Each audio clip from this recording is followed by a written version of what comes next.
Welcome to the show. We talk about it all with P-Mo. Welcome to the show. We talk about it all with P-Mo. Yeah. Welcome to the show. We talk about it all with P-Mo. Welcome to the show. We talk about it all with P-Mo. Welcome to the show with P-Mo. Welcome to the show. We talk about it all with P-Mo. Welcome to the show. We talk about it all with P-Mo. With P-Mo. P-Mo. Welcome to the show. We talk about it all with P-Mo. With P-Mo. P-Mo. Hey y'all, welcome to Talks with P-Mo, where the more we talk, the more we know.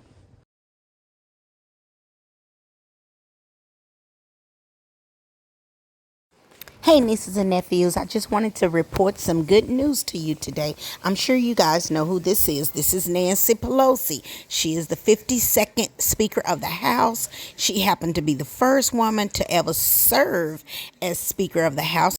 And she has represented San Francisco in Congress for 37 years. And of course, she is a Democrat. Well, this is her husband, Paul Pelosi. And as you can see, they both are of age. I believe they are both in their 80s. Well, I don't know if you guys remember, but Paul, her husband, was attacked because a man entered their home looking to harm his wife, Nancy. Now, Nancy was away in Washington for work. You know how representatives have to have two homes, one in which they represent and the other one, of course, in Washington, D.C. This is the man that broke into their home to harm Paul Pelosi with a hammer. And his name is David Dupap.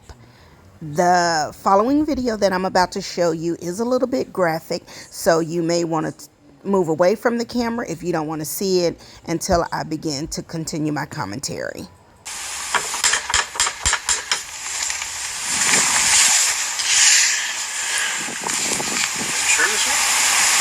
Yeah. Fucking said 2620, right? No, 2640. Oh, 40. Yeah, it literally said in there. Hi. Hey guys. How you doing? How are you? What's going on, man? Everything's good. Hi. Drop the hammer. Nope. Hey. What is going on right I'm now? not getting an answer on call. Bro, From the area that it's on the email. I got him, Michael.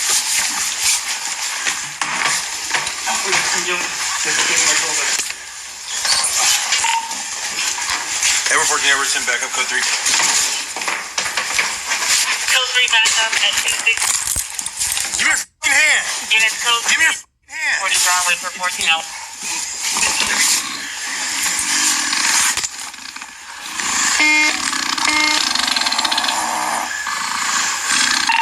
Ever 14, ever 10, medics, code 3 as well. You got it? Very animalistic, right? Well, it was awful. He beat that old man, hit him in the head with a hammer. I think 2 or 3 times, to where Paul Pelosi, when the police arrived, he was like laid out in the floor. But anyway, here's a short, I cut in some of this interview that Nancy did, just to give you an idea of what happened. Here's a short glimpse of her interview. You were the intended target. Yeah. The assailant has told police, it's in a sworn affidavit, that he wanted to take you hostage, interrogate you, break your kneecaps with a hammer if you didn't give him the answers that he wanted. For me, this is really the hard part because Paul was not the target, and he's the one who's paying the price. I mean, we all are, but he's the one who's really paying the price. But it's really sad because it is a flame that was fueled by misinformation and all the rest of that, which is... I wish they would stop trying to be so politically correct and just say it, Nancy. Say it, because of Trump, because of Trumpism, because of the lies and the hate that he spewed. President Biden drew a line between what happened on January 6th and the attack on your husband. The president said, I quote, "The assailant entered the home asking, 'Where's Nancy? Where's Nancy?' Those were the very same words used by the mob when they stormed the United States That's right. Capitol on January 6th. That's right. Do you draw that same line? Absolutely. How does this stop? I mean, how does this not happen again? Well, you would think that there would be some level of responsibility, but you see what the reaction is on the other side to this, to make a joke of it, and really that is traumatizing too. But in our democracy, there is one party that is doubting the outcome of the election, feeding that flame, and mocking any violence that happens. That has to stop. The former president of the United States, Donald Trump, Elon Musk, others have spread stories casting doubt on what happened, fomenting conspiracy theories. What do you have to say to them? It's really sad for the country. Has to be some adult supervision on the Republican side in order to say enough, instead of yielding to a cult, to a thug, actually, the way I see it. How is your husband doing? What does his recovery look like? Well, thank you. Thank you for asking a new comment. He's doing okay. He is, it's a long haul, but he knows he has to pace himself. He's such a gentleman that he's not complaining. Has he been able to talk to you about what he was thinking when he woke up and found this person in the room? We haven't quite had that conversation because any revisiting of it is really traumatizing. It was hard, and one of the hardest things all week was to go back into the house for him. In the entrance, which is, of course, where the attack took place. Hit. And, of course, upstairs in the bedroom where that person made his entrance, shall we say. Have you been able to listen to the 911 call? No. I haven't been able to listen to that or the body cam, any of that, no. I imagine when it is in the public domain is when I will have a chance to see it. But even then, the physician... Do you want to hear it? And I don't think so. Where were you when you got the news? Well, I was sleeping in Washington, D.C. I had just gotten in the night before, and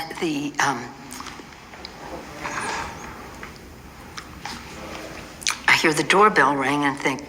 So in the remaining of that video, she just went on to say how the Capitol Police came to her to let her know that her husband had been attacked. And that was the end of that video. But anyway, this animal was arrested. They found out that he lived in a garage. He once was liberal, and then he started to follow Trump. And that's when he became enraged. But he now have life in prison. Played that police body camera video showing the moment back in October. The 42-year-old DePape allegedly attacked Pelosi with a hammer, fracturing Pelosi's skull. Prosecutors say DePape was on a suicide mission when he broke into the Pelosi's San Francisco home looking for Speaker Nancy Pelosi. Speaker Pelosi was not home at the time. Prosecutors Wednesday also playing Paul Pelosi's 911 call, where he was heard asking the operator, "Are the Capitol Police around? I got a problem. A gentleman just came into my house waiting for my wife to come home." The operator later asking, "What is his name?" Prosecutors say DePape could then be heard in the background answering, "David DePape." Now, Paul Pelosi continues to recover from his injuries, yesterday appearing alongside his wife as her portrait was unveiled at the U.S. Capitol. In the meanwhile, DePape has pleaded not guilty to all charges, and he's currently being held without bail, Michael. Well, he was just sentenced this week to life in prison. And of course, they wasn't going to give him the death penalty. But he's a goner. See you, bye. Talk about it over P-Mo. Let's talk.